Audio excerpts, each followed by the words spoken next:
Lauretta Toffoli è stata uccisa con 25 coltellate. Domani l'udienza di convalida del fermo per omicidio a carico di Vincenzo Paglialonga. La difesa ingaggia l'esperto di scene del crimine Sanson, che indagò sul mostro di Udine.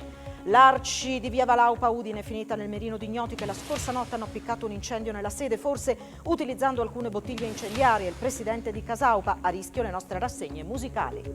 Il presidente Fedriga ha confermato la disponibilità a realizzare un rigassificatore offshore in regione che agevolerebbe l'approvvigionamento di gas per l'Italia e sarebbe posizionato a 24 km dalla costa. Il Legio si prepara ad accogliere 40 capolavori internazionali che abbracciano 7 secoli. Aprirà domenica 15 maggio la mostra dal titolo La bellezza della ragione, presentata oggi a Udine.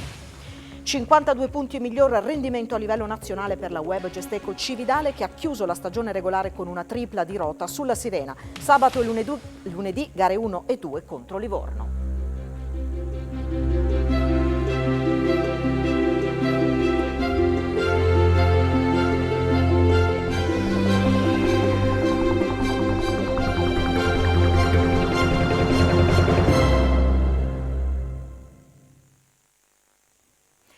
A tutti voi buonasera, ben trovati a questa edizione del telegiornale di Telefriuli.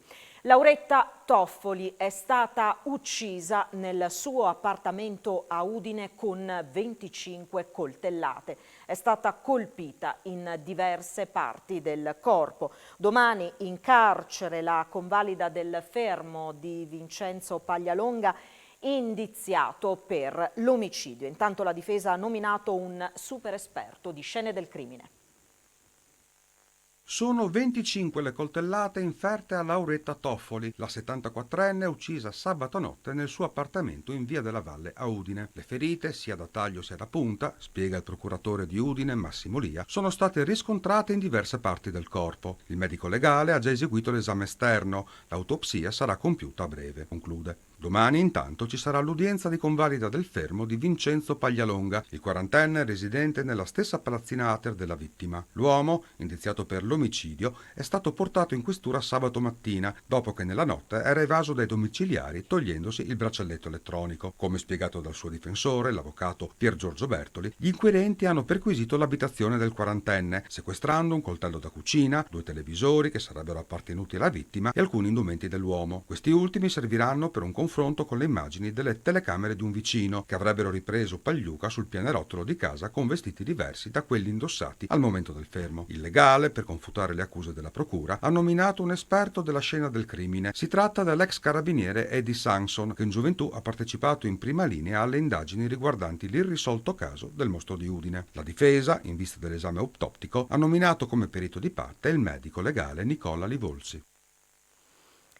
L'Arci di via Valaupa a Udine è finita nel mirino di ignoti che la scorsa notte hanno appiccato un incendio nella sede, forse utilizzando alcune bottiglie incendiarie.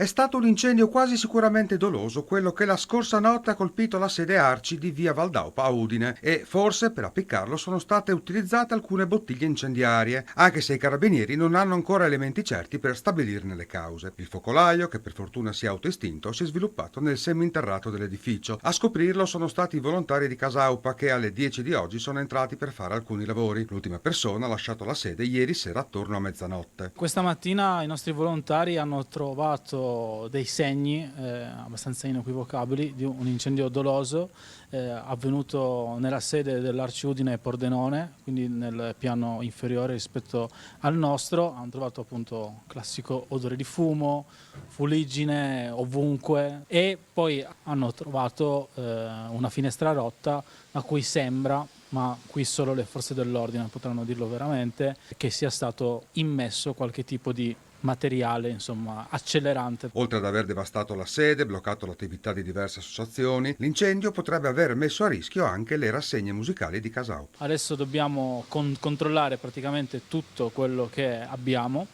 per la nostra rassegna estiva di concerti e capiremo se effettivamente si potrà fare.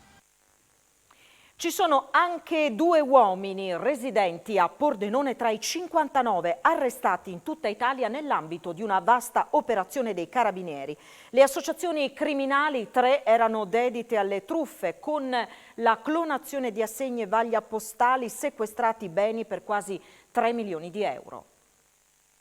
Il cuore del sistema criminale era a Napoli, ma aveva ramificazioni fino in Friuli Venezia Giulia, dove è arrivata un'articolata operazione dei carabinieri che ha portato all'arresto di 2 cittadini residenti nel Pordenonese, un 33enne di Chions e un 46enne di Cordenons, oltre alla perquisizione di un uomo di 59 anni, anche lui di Cordenons. L'operazione dell'arma, scattata nella notte, ha portato all'arresto di 59 persone in tutta Italia.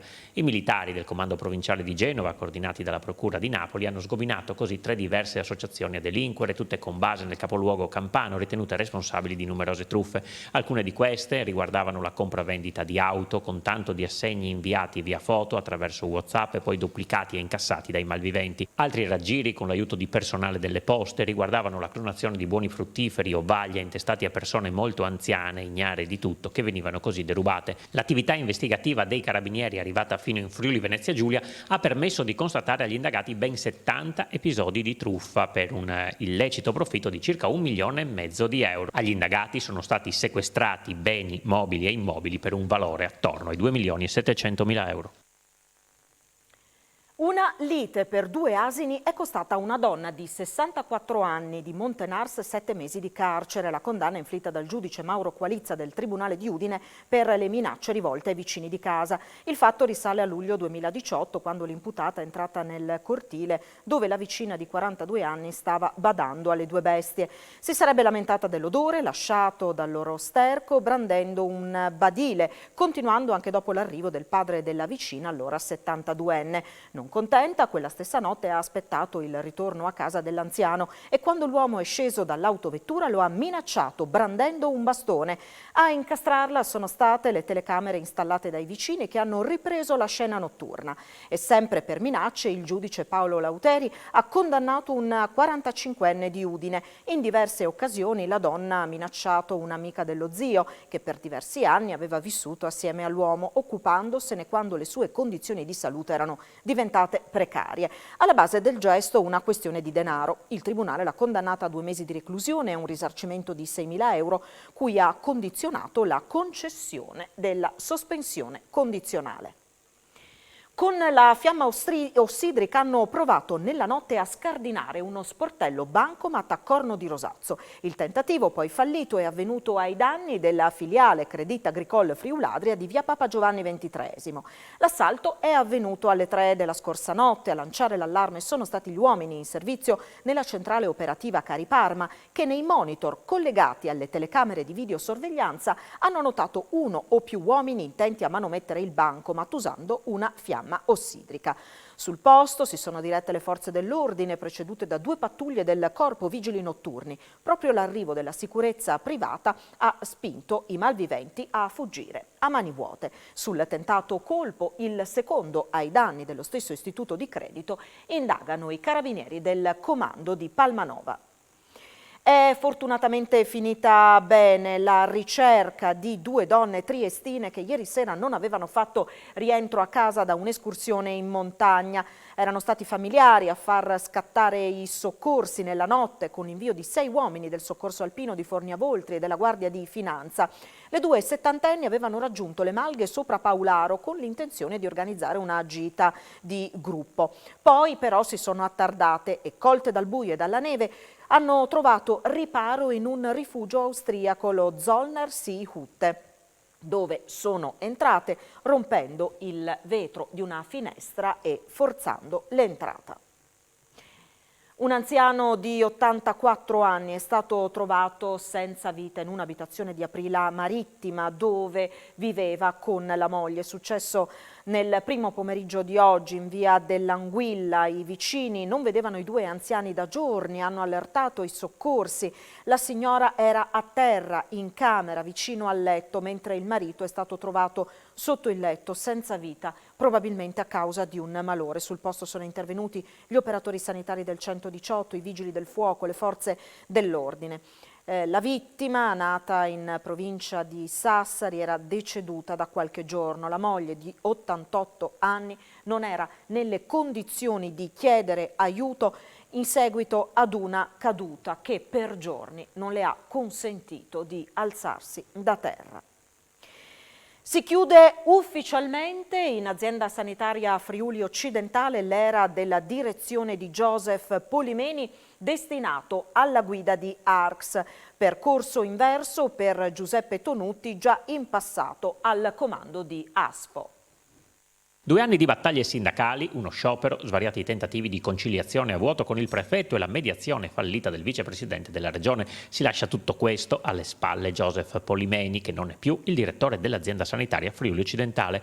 Oggi l'ufficialità da parte della regione, che lo ha nominato direttore dell'Agenzia regionale di coordinamento della salute, mettendo a capo di ASFO Giuseppe Tonutti, che fa il percorso inverso e che già aveva operato nell'addestratagliamento da direttore dell'A6 e come commissario del Clodiaviano, una mossa che congela lo sciopero fissato per il 13 maggio. Prima di cosa verrà sospeso e poi vedremo, perché vedremo anche gli atti concreti. Insomma, prima di revocare uno sciopero siamo stati convocati dal nuovo direttore generale per fare una chiacchierata e per poi andare a sottoscrivere l'accordo sulle maggiorazioni, ma soprattutto mettere in calendario tutta una serie di incontri per affrontare le problematiche che sono aperte. Il cambio nel giorno dell'incontro tra sindacati e sindaci compatti nel chiedere l'addio di Polimeni. Questo direttore non ha raggiunto alcun obiettivo di quelli che ci eravamo posti come sindaci, cioè il rafforzamento della sanità ospedaliera, quindi per evitare la fuga verso il Veneto e verso il privato, e dall'altro lato l'integrazione sociosanitaria effettiva. Direi che la misura è colma, bene fa la Regione a cambiarlo immediatamente. Noi abbiamo bisogno, e questa è la grande disponibilità che hanno dato anche i territori, a partire ovviamente dai sindaci, di ripartire e ricostruire ovviamente una rete che sia in grado di soddisfare tutte le esigenze. Il nuovo incarico di Polimeni lascia però qualche dubbio ai sindacati. Confido che l'assessore regionale alla sanità dia una linea guida al nuovo direttore di ARX in modo tale da gestire al meglio tutta la sanità regionale.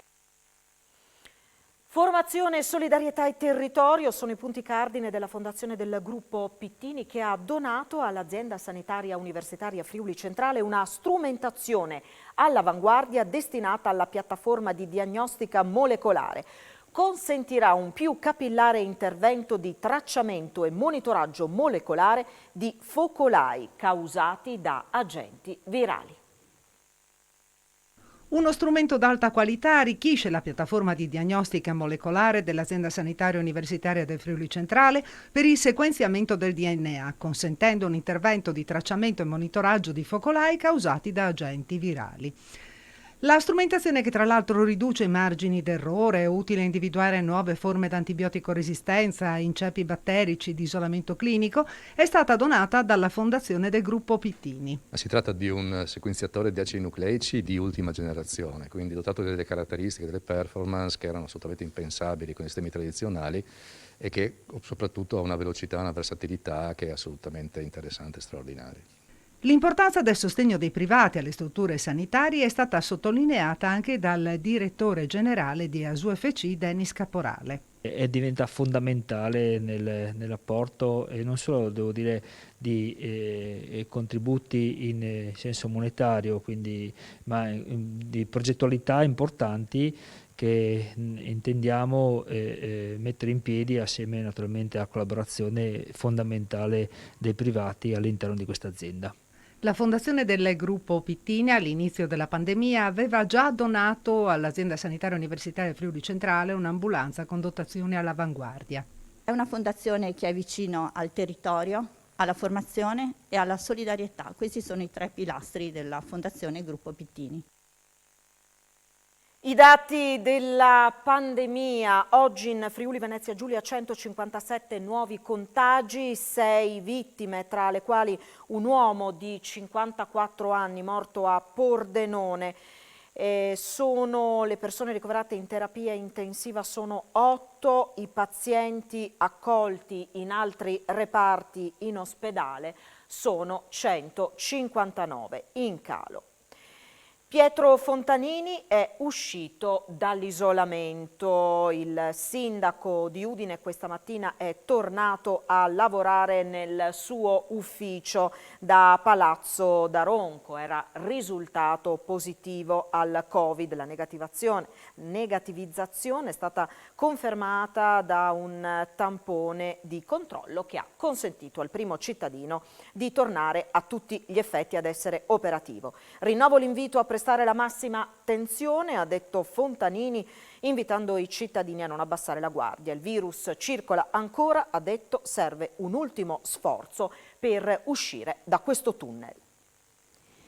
Il presidente della regione Massimiliano Fedriga ha confermato la disponibilità a realizzare un rigassificatore offshore in Friuli Venezia Giulia, un'infrastruttura che sarebbe posizionata a 24 km dalla costa e semplificherebbe l'approvvigionamento di gas per l'Italia. Fedriga ha parlato anche di reddito di cittadinanza. Abbiamo dato disponibilità proprio per anche dimostrare che non è che i territori dicono sì abbiamo bisogno di energia ma sempre nei giardini degli altri. Abbiamo detto siamo disponibili, offshore si parla poi oltretutto a 24 km dalla costa, quindi di fatto con impatti zero, anche dal punto di vista paesaggistico. Dopo il governo farà le scelte rispetto alle velocità di intervento che ci sono. Non è che noi vogliamo il rigassificatore a tutti i costi, abbiamo dato disponibilità di fare offshore in Friuli Venezia Giulia se il governo, ovviamente la politica energetica è su base nazionale, nelle valutazioni vede che ci sono interventi più veloci da altre parti, l'importante è che l'energia arrivi per il nostro sistema produttivo e quindi per garantire il lavoro nel nostro paese. Se sul tema energetico la strada è comune con quella del governo, su una delle battaglie del Movimento 5 Stelle, appoggiata anche dalla Lega nel primo governo Conte, ovvero il reddito di cittadinanza, l'auspicio del Presidente è di una revisione. Penso che sia da rivedere il sistema degli ammortizzatori sociali nel nostro paese. Oggettivamente il reddito di cittadinanza sta facendo vedere tutte le sue lacune. Noi dobbiamo differenziare chi è escluso dal mercato del lavoro e non può rientrarvi da chi invece bisogna riportarlo nel mercato del lavoro per dargli anche la dignità del lavoro e la forza anche di prospettiva che ha un lavoro stabile per una persona. Non a caso Regione Friuli Venezia Giulia ha lavorato in modo molto diverso, noi diamo gli incentivi alle imprese che assumono e che stabilizzano. È ovviamente un'ottica totalmente diversa da quella su cui è stato costruito il reddito di cittadinanza. Finora riusciamo a sopperire alla mancanza dell'acciaio proveniente dall'Ucraina, paese con il quale avevamo intavolato una relazione importante, in particolare con i proprietari della loro acciaieria. Prevedevamo di fare delle cose insieme per l'Italia e di farne anche lì, tanto che era diventato il principale fornitore. L'ha detto l'amministratore delegato di Fincantieri Giuseppe Bono a margine dell'inaugurazione del primo asilo aziendale. Supportare le aziende che operano correttamente nel mercato dei rifiuti e contrastare i fenomeni di criminalità ambientale. L'obiettivo del protocollo della legalità siglato oggi in Regione. Migliorare e rendere più efficaci i controlli, agevolare le imprese virtuose e proseguire la battaglia contro le aziende che smaltiscono in maniera illecita i rifiuti. Nella sede della Camera di Commercio Venezia Giulia è stato presentato il protocollo d'intesa per la legalità con l'Albo Nazionale Gestori Ambientali e la Camera di Commercio Venezia Giulia, a cui hanno aderito diverse realtà del territorio e la Regione. In tutta Italia all'Albo, obbligatorio per diverse categorie, sono iscritte molte meno imprese di quante dovrebbero, 188.000, quando dovrebbero essere almeno 5 volte di più. Nei fondi del PNRR abbiamo riservato oltre 60 miliardi per quanto riguarda transizione ecologica, che vuol dire rete infrastrutturale e impiantistica anche per quanto riguarda gli impianti di economia circolare. In FVG sono circa 4.000 le imprese iscritte, di cui 395 di oltreconfine. 28.000 mezzi in Friuli Venezia Giulia sono iscritti, la sezione cura più o meno 4.000 pratiche all'anno e da oggi speriamo con questa presentazione di riuscire a far iscrivere anche, devo dire la verità, in Friuli Venezia Giulia quei pochi che non sono imprese che non sono iscritte, e questo è il nostro compito post pandemia per 2022. Il prefetto di Trieste, Annunziato Verdè, ha confermato che non risultano infiltrazioni della malavita organizzata e le sanzioni sono circa 500 all'anno. Si è chiusa ieri sera a Rimini con un arrivederci a Udine nel 2023 l'Adunata Nazionale degli Alpini. Siamo prontissimi, lo siamo da 3 anni. È con questo spirito che la sezione di Udine dell'Associazione Nazionali Alpini ha vissuto la stecca, ovvero il passaggio di consegne della responsabilità di organizzare l'Adunata Nazionale 2023 delle Penne Nere, che dopo Rimini si terrà appunto nella città friulana, da dove manca dal 1996. Precedentemente la città ha ospitato il raduno nel 1925, nel 1974 e nel 1983. L'ultima adunata in regione si tenne invece a Pordenone nel 2014. L'idea, conferma l'ANA di Udine, è di coinvolgere tutto il territorio attraverso l'ospitalità diffusa. La località romagnola è stata raggiunta da migliaia di penne nere, accompagnate da diversi rappresentanti istituzionali del territorio, il presidente del Consiglio regionale Piero Mauro Zanin, il vicepresidente della regione Riccardo Riccardi, l'assessore alle attività produttive Sergio Bini, diversi consiglieri regionali e sindaci. L'adunata di Rimini si è chiusa ieri sera alle 20 con l'attesa stecca, il simbolo delle penne nere, che il presidente della sezione ANA di Udine, Dante Soravito De Franceschi, ha ricevuto dal collega della sezione ospitante in Romagna. C'è stata anche la stretta di mano tra il primo cittadino di Rimini e il vice sindaco di Udine, Loris Michelini, con l'arrivederci al 2023 nel capoluogo friulano. Siamo pronti ad accogliere a Udine il Labaro che con le sue medaglie d'oro sollecita la memoria e a leggere nei simboli che caratterizzano le penne nere, dai vessilli ai gagliardetti fino al cappello, emblema per eccellenza degli alpini, i loro valori: determinazione, coraggio, solidarietà, fratellanza, amor di patria e rispetto per il tricolore, ha detto Riccardi. Si tratta di un appuntamento significativo per tutta la regione, ha aggiunto Bini, non solo perché vengono mantenuti intatti nel tempo i principi dei padri fondatori e per il forte legame con il popolo friulano, ma anche per le positive ricadute economiche per il territorio.